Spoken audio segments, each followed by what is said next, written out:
Hi friends, చూడండి ఈ water కానీ ఈ ప్రకృతి కానీ కేరళ యొక్క అందం ఎంత బాగుండేది అనేది మనం దీన్ని చూసి నాకు తెలిసిద్ది.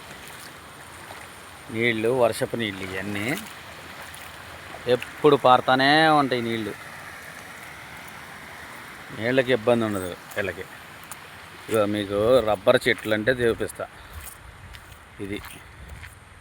ఇది రబ్బర్ చెట్టు అన్నమాట. దీన్ని ఇలా చెక్కి వీళ్ళు దీని నుండి పాలు వస్తాయి. ఇదే మనకు టైర్ తయారయ్యేది. వీటి నుండి వచ్చే పాలే మనకు టైర్ తయారైంది. ఇదిగో ఇక్కడ చూపిస్తా చూడండి.